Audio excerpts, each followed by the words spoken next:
All right, folks, this is Bonafide Mike here on YouTube with episode number 13, and I want to welcome my special guest, an acclaimed drummer known for his explosive and hard-hitting style. He is a true virtuoso.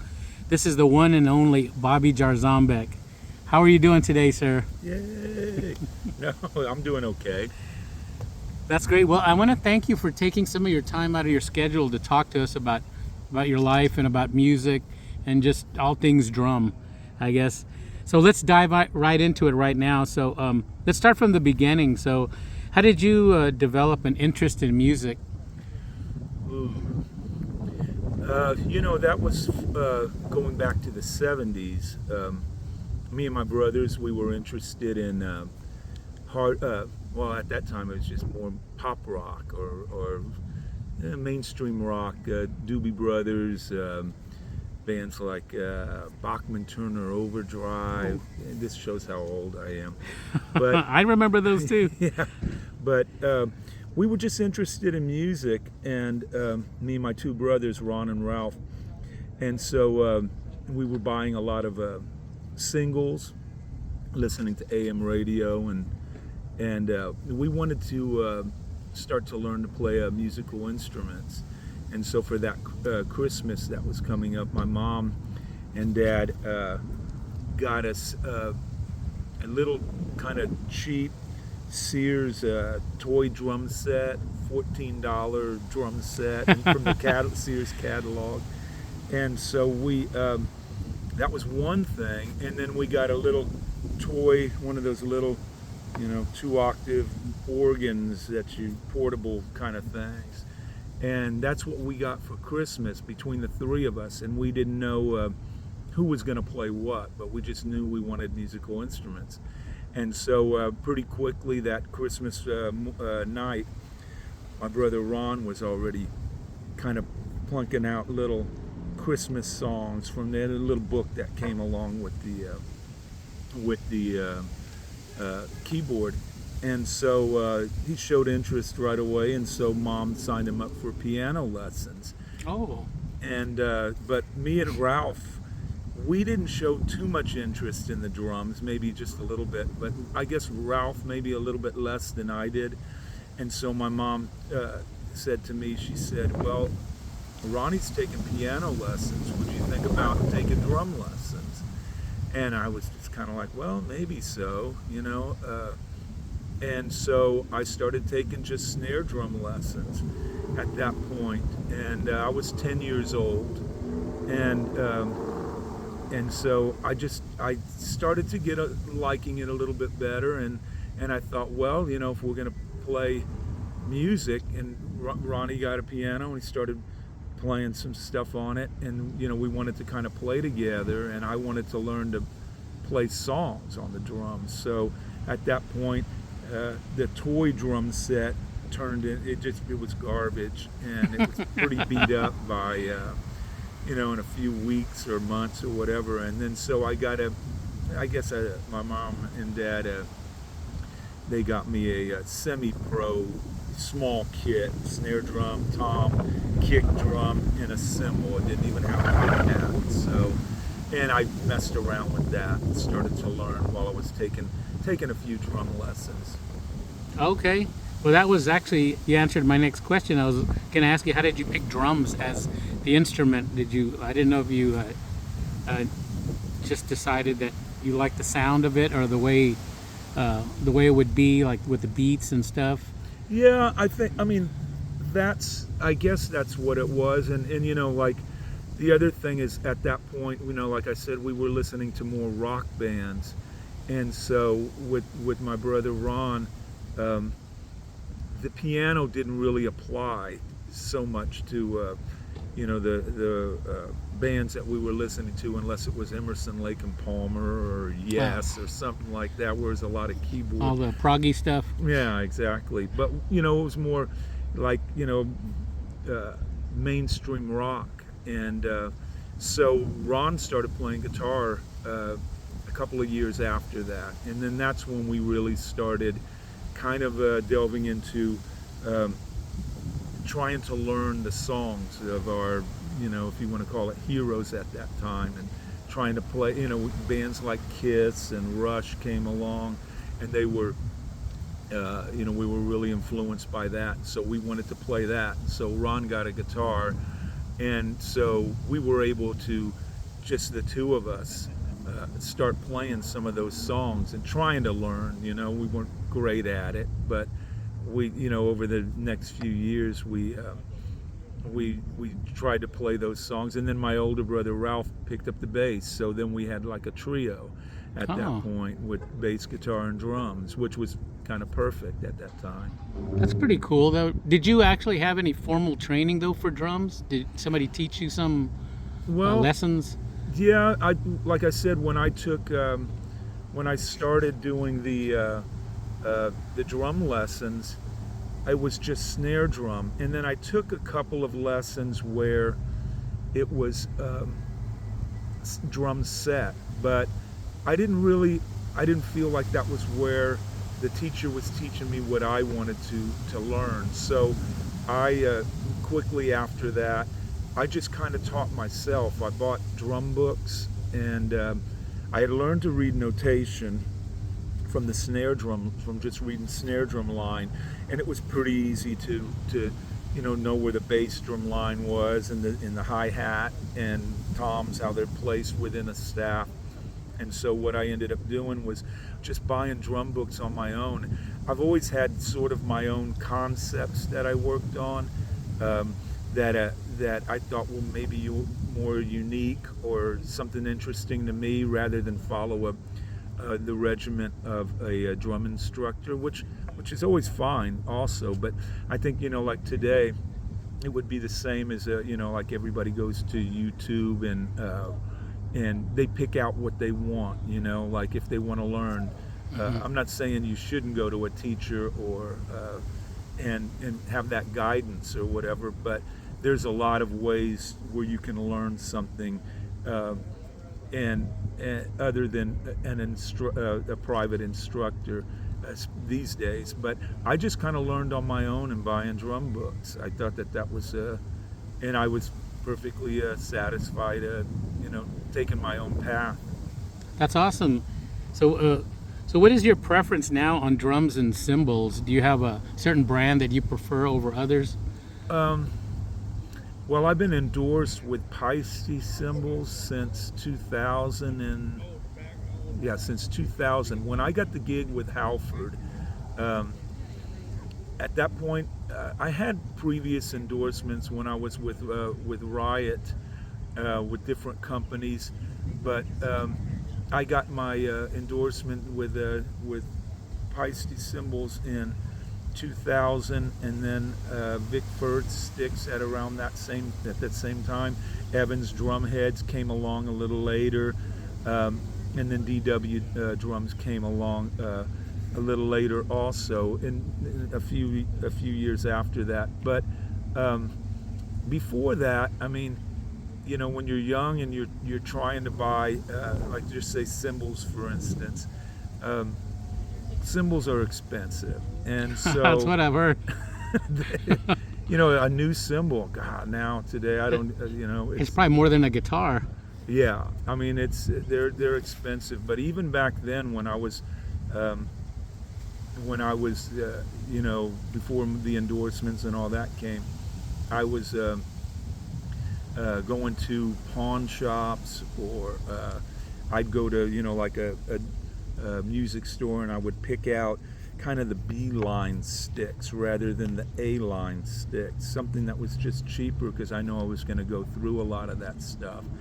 And so early on, I played whatever I guess I could find for a good price. When you're a struggling musician, that's kind of the way it goes. But of course, yeah. Having the endorsements really helps. And the endorsement thing is a great thing, because it's kind of you give back to the endorsement companies by playing their gear on the big stages and stuff like that, and promoting their product. And when I go overseas and do something, they'll have a DW kit for me or Paiste Oh, cymbals. that's cool. Yeah, and the backline companies carry those the major brands, so I'm able to get my specific, drums, the sizes from the backline companies if we can't ship stuff. So, endorsement companies are great, and a lot of people think it's all about free gear and stuff like that, and it's not always that. It's also, the back and forth with the drum companies and what they do for you other places. Instead of like if I plan a gig, like let's just say in Colombia or something, I just picked a random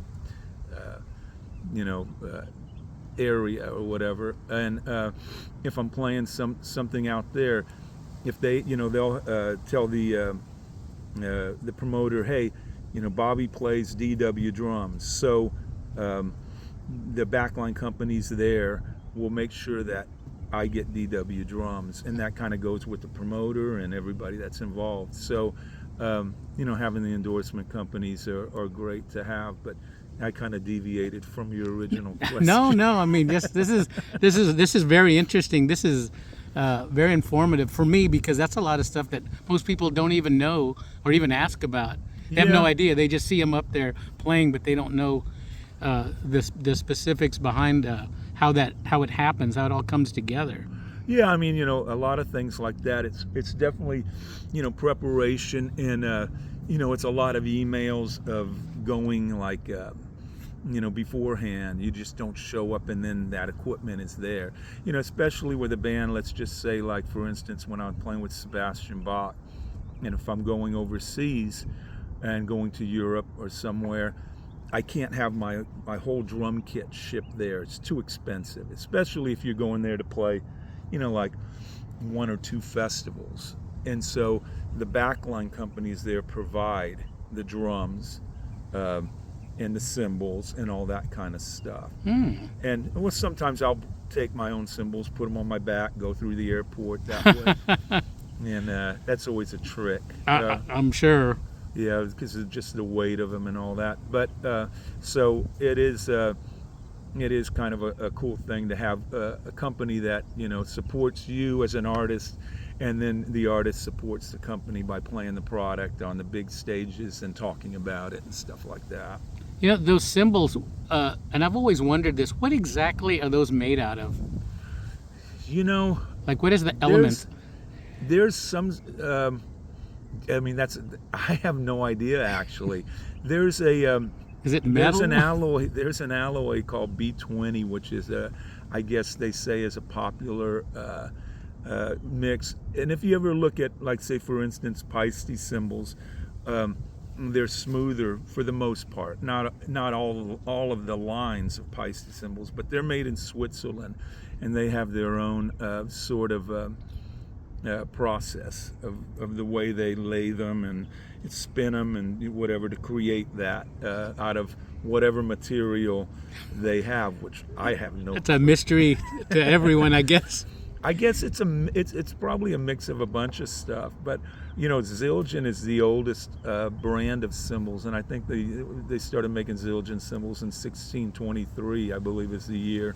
Oh, wow! And so that's the oldest company, but in Paiste, in Sabian cymbals, it's kind of an offshoot where it's a Zildjian brother that separated from Zildjian, and he went on to form the company Sabian.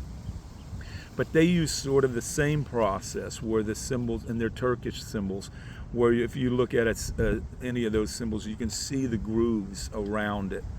Where Paiste cymbals are more smooth, the cymbals made in Switzerland. So there is a different process, but I have no clue of. Like I say, there's different alloys that they combine or whatever to make the different lines of each cymbal.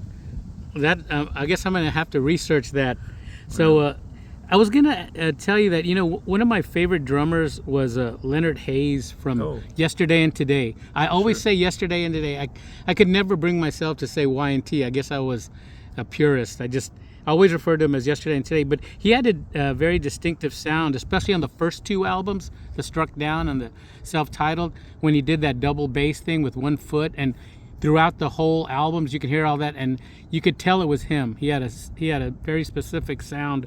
So with that being said, what would you say is your signature sound that you identify with, or if people would say, oh, that's Bobby playing drums? Wow. Well, you're covering a lot there, because I want to say, you know, of course, Leonard Hayes, he was a big influence of mine early on in trying to figure out what he was doing. And he was actually using the heel toe technique in order to do that, where you kick, you know, your heel onto the pedal, and you're able to create a stroke, and then your toe, and you're able to rock it back and forth. And he had that down long before anybody else was doing it, especially in the hard rock genre.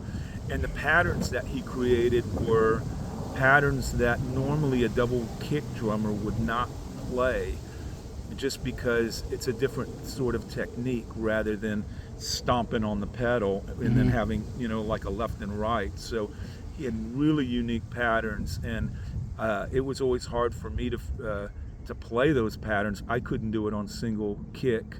Of course, I can do it on double kick now, but yeah, he was a big influence. And those two first records are great. Great records. As far as my style, I mean, I think maybe some drummers they try to be different, and maybe some guys try to be more of a chameleon and be a combination of a lot of drummers, you know, in order to get work. If you sound like a lot of people, or you're following one guy, like if you're following Neil Peart, you know, you're actually, you know, you're gonna stay more true to the way he plays in his style, although that would be difficult for a lot of people, because oh my he's God, a great drummer. But yeah, if you're following it, you know, or a more kind of rock drummer, like a big sound, like a John Bonham, a guy with a great feel, yeah, you know, that heavy incredible hand. feel, yeah. But I've always tried to do a little bit different, and I think early on, you know, like, you know, playing open-handed was something that really appealed to me, watching Simon Phillips play, and he was a really big influence.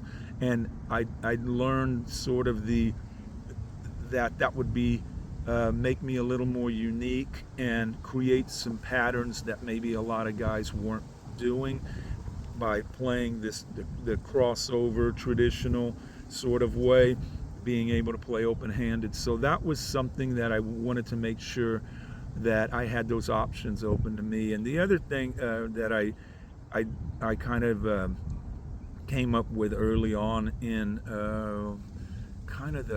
in the early 90s was I came up with the having cymbals behind me, you know, 2 crashes, and that's I've seen that. that I came up with, just sort of a fluke, and so I thought that would kind of separate me and make me a little more unique. Like I remember even when I was out on tour with Fate's Warning later, which I didn't do the cymbals behind me because it was always kind of a power thing, you know, when I would do that with Sebastian or Halford or Riot. Fate's Warning was it was more technical. And I remember Chuck Billy from Testament coming up, you know, and saying something to me, or walking by. It was a festival gig, and so there's a lot of bands playing, and he goes, where are the cymbals behind you? And I said, no, I don't do that with this band, you know. And so it was kind of a interesting thing that some guys recognize that, even if you're not a drummer, as being something that was a little more unique that I did. So there's little things, I guess, but I think a lot of drummers try to be a little unique, in some way, whatever it might be. Yeah, and you don't see a whole lot of drummers play barefoot either. That's true. You don't see that very often. I can't even remember or think of another one other than you that does that. Rick Allen from Def Leppard, I think, plays barefoot. Okay. That's the only other one that I can name right now. That's and that came from, that wasn't trying to be different. That was something that when I was growing up, and like I said, I started playing drums when I was 10, but we were also playing sports a lot, and so we would go out in the front yard or the backyard and throw a little football or play, especially in the summer in Texas. It's hot. Oh my God, it's always hot. I always like to just run around barefoot, so I would run outside, play some basketball, and then I'd run inside and then play my drums for 10 minutes and then run back outside, and barefoot always just seemed more comfortable to me. And so when I started playing gigs, even when I was kind of in high school and I had shoes on, I was like, this is not right, it doesn't feel right. Mm-hmm. And I would take the shoes off, and there's some pictures of me playing early on, and I'm playing and I have socks when it's just me and Ronnie, and we're playing at like a talent show, and he's playing guitar and I'm playing drums. It's just the two of us, and I have socks on. So, and then the socks came off, and I play barefoot, and I still do it to this day. No matter, playing with George Strait, still, I play barefoot. So that's pretty cool, though. I've seen some of your interesting videos that you've done. One of them is School, and then that Peppered Cancer. Yeah. And then there's some other ones. So what would you say was the most challenging song or piece of music you had to learn where it's like, man, am I doing this right? Well, those songs, there's two answers to that question, and it's like the most difficult song I've ever had to play was probably the Spastic Ink stuff I did with my brother. That has to be, the most difficult stuff that I've ever played. But we never performed that stuff live. Oh, really? Yeah, we never did. Spastic Wow. Ink has never done a live gig. So Oh, I did not know that. yeah, and me and Ron and Pete Perez did those records. Oh yeah, I seen him when he was with Riot too. Mm-hmm. But as far as playing live, some of the Fates Warning stuff was really difficult. Playing that stuff live. I don't know what particular song, but there was a lot of it where I was like, ooh, I hope I make it through this without, flubbing stuff too much. But yeah, so Fates Warning stuff, probably the most difficult live. So, mentioning those bands, that leads me to my next question. That it's been well documented about all the bands that you've been in. Mentioned Halford, Sebastian Bach, all the other groups. But can you briefly talk a little bit about some highlights from those various groups that you were in? Maybe a festival or something. Just touch on a few things that were memorable to you on some of those shows with those different bands. Well, I'll start with saying Riot.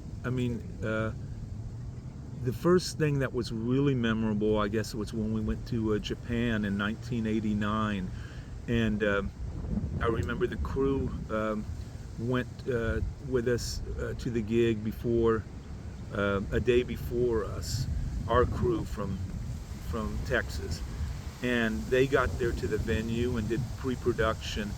And I remember we pulled up to the hotel where we were going to stay at. This was in Osaka.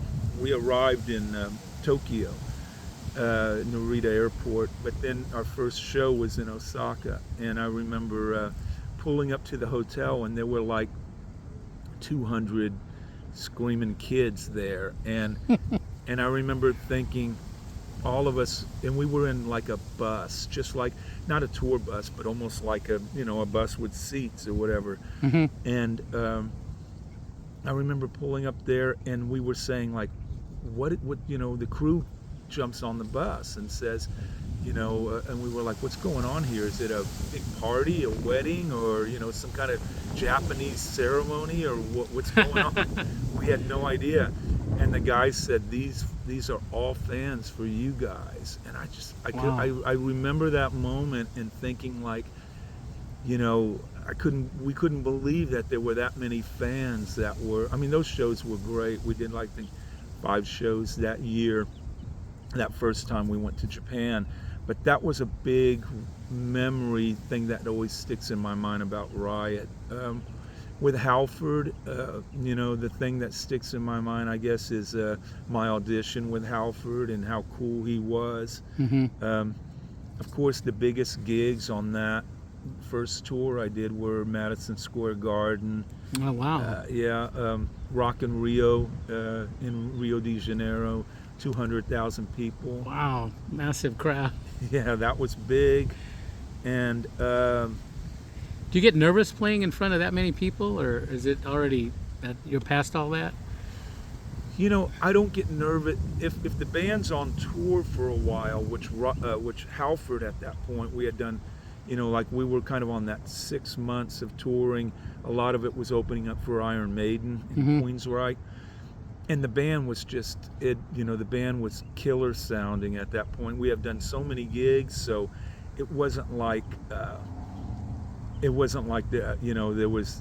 that nervous deal. I think the nerves come from if you've been off the road for a while, your first few shows, kind of getting back into it.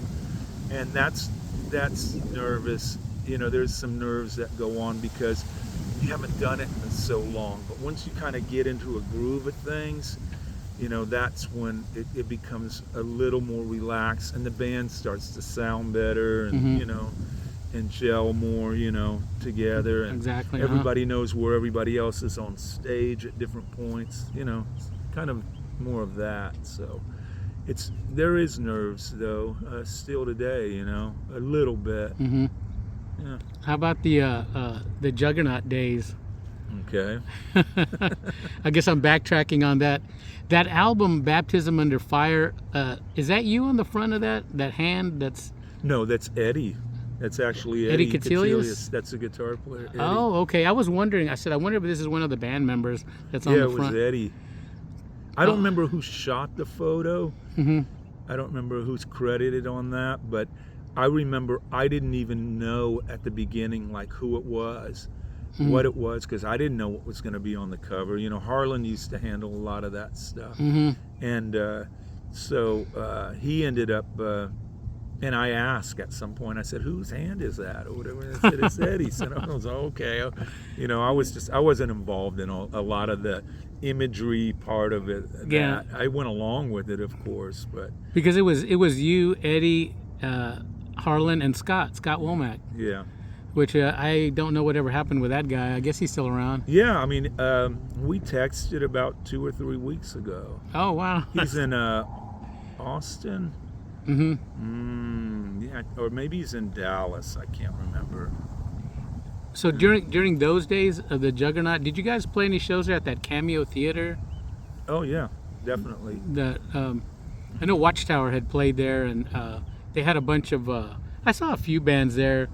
I don't know if it was Celtic Frost that was there, or it might have been one of Tom Warrior's bands. He's had a few, but I remember that place. So, what was that like playing at the Cameo? That was an iconic place for the '80s. Yeah, my first gig with Juggernaut was at the Cameo, and so that would have been late 1985. Oh wow! Yeah, and it was a cool place because, like now, if you go see a band, a band's doing, they're doing a lot of, like our I guess our peers or whatever, you're expected to play a lot of, cover songs and stuff, but that was all original. I mean, everybody was playing original music, whether it was, Watchtower, Juggernaut, Cyrus, Militia, it was all original stuff. Oh, yeah. Promoting their own stuff. And the shows were big, and we all went to see each other's bands. So that was kind of a the S.A. Slayer, all of that. So that was definitely a golden era. And Juggernaut never got outside of Texas. We played Corpus. We opened up for Nasty Savage back then. We did a cool theater in Seguin. We did Cameo. We did the Ritz in Austin, and a few other places. But we didn't do a whole lot. But we never got out of Texas. But we did those 2 records. Wow. Yeah. Well, those are some pretty good memories, especially that Rock in Rio. So now, fast forward to these days. I know you probably answered this question a few times, but I need to ask this. Can you speak about how the George Strait opportunity happened? Yeah, it's a long story, sort of. I've always played country music ever since I was in high school, and I had a teacher that played fiddle, and she played in a country band, and she knew I played drums in high school, so she asked me to play in her band if I was interested in it. So I started playing country music early, when I was 17 years old, and I was always playing metal or hard rock or whatever. But when I would go out on the road with Riot or even when I was doing stuff with Juggernaut or Halford, anytime I came back to San Antonio, I would always play country music. I've never played rock music in clubs in town, when I'm not on the road. It was always country music. So I got to be, pretty good at playing country music, and I started to play with better players over the years and doing some studio work and stuff like that. And as it turned out, over the years, I started playing with some members of George Strait's band, playing local gigs. And this was pretty recent, but Mike Kennedy, George's drummer, died in an automobile accident in 2019, and it was he was George's drummer for 27, 28 years, something like that. And at that point, I was playing with, like I said, members of George's band, playing around town. And George had a studio drummer that filled in on his live shows for a little while when I wasn't, after Mike Kennedy died. But COVID happened, and so they stopped playing for 18 months. And when they started up again, George was like, you know what? I want to get some guy, a Texas guy that you guys like. That who do you recommend? That sort of thing. And so, at that point, guys in the band, especially Ronnie Huckabee, who's his musical director and piano player, recommended me for the gig. And so, and so we had a private party, or George had a private party scheduled in Austin in 2021 in the summer, or April, and he needed somebody to play that party. So I did rehearsals with the band, and during rehearsals, George really liked what I played, and gave me a lot of compliments. And we did 3 rehearsals, and at the end of the rehearsals, George said, "Hey, Bobby, we got all on his bus, and we had a drink, a little shot of Codigo." Yeah. And George says, "Hey, we're going to welcome Bobby to the band." And I did the first gig, and it turned out great. And I've been, his drummer now for 4.5 years. So that's awesome.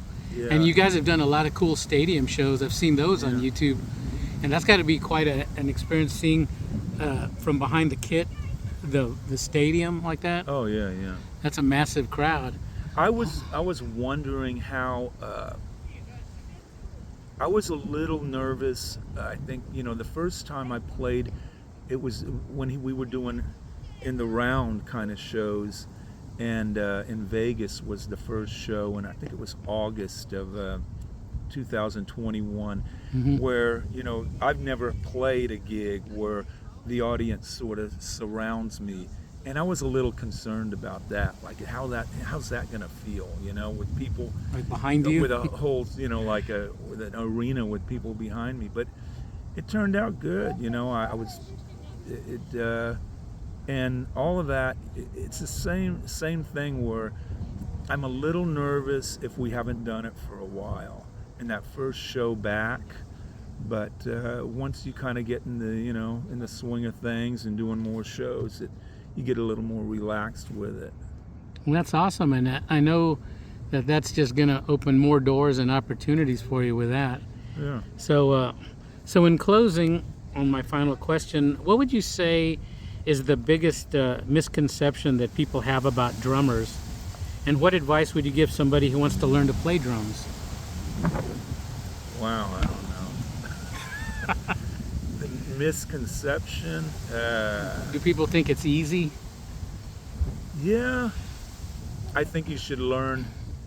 I mean, I'm not going to say don't learn when you're later, you know, when in later years or whatever. But, you know, for me, starting to play when I was 10 years old, you know, I wouldn't get frustrated with it or anything because I was just learning and just, you know, beating around the kit and having fun until, you know, I got about 14 years old or whatever, and then I started to take things a little serious and like trying things, or, you know, like working on ideas and working on stuff. So I mean, just try it. But I would say, you know, drumming, if you don't have natural rhythm for it, and it doesn't seem like things are coming natural to you, I wouldn't pursue it. And that's maybe people say that's bad advice. You can pursue it for fun, but don't expect big expectations, because not everybody is meant to be a drummer. Just like, you know, playing guitar or being an electrician. You know, if you don't you know, like if you don't understand, you know, if there's something that you're working on where you don't understand mathematical sort of, you know, equations, then don't go into this profession. You know, if you have, you know, trouble mispronouncing all these names of, you know, prescription drugs and stuff like, which I can't do that at all. Like I can look at, or like I'll ask my wife, I'll say to Carol, I'll say like, can I take, you know, ibuprofen with a regular aspirin, you know, like regular aspirin or whatever, and I don't understand at all any of that, you know, like what you can take, what you can't take. I think everybody has their calling, you know, or has their the things that you know, the paths that they choose that they can find for them naturally. And they'll know it when they when they kind of get into it. But drumming, it's you got to have a little bit of a sense of rhythm. You really do. It's not something that comes naturally to everybody. But if you're able to pick up on a few things and automatically you kind of feeling like, hey, I've got this, then go for it. That's what I would just say. That's the best advice I can give. That's pretty good advice, though. When I talked to Pat Travers, I talked to his band and I talked to his drummer, that Alex Petrosky, and he was telling me, because I asked him, how do you do that? I said, I was watching you and you're just like in another world. He goes, yeah, you just get in the zone and it just all comes natural. Your legs and arms and everything vibes with you. And I was watching him and I'm like, and I understand what you're saying. Not everybody is cut out to do that. Yeah. It's a natural talent. If you don't have the feel for it, you know, it's going to seem forced, you know. Yeah, I've had some students and you know, I don't, you know, over the years back when I was teaching, and I thought to myself, man, this guy loves playing, but he's never going to be a professional drummer or even play gigs, you know, even at a local level. But he was doing some great stuff in another field, you know, which was his job. And And I thought, man, that's what, it's fine for somebody if they're able to do it, play drums just as a hobby, and they enjoy it, and they go out and see in bands and listening to the music, going to shows. So, it's not for everybody. Oh, well, I appreciate your honesty on that. So I guess we'll end it on a high note. So once again, thank you for your opinions and all the musical history that you gave us right here. Sure. A lot of wealth of knowledge, and we wish you luck in all your future endeavors with the George Strait band and anything else that comes along with it. So once again, thank you for sharing some of your time with us, and we will, I guess, keep an eye out and see what you're going to be doing in the future here. Cool. Well, thank you, sir, and we will see you next time. Thanks, Mike. Thank you, Bobby. Enjoyed it. Thank you.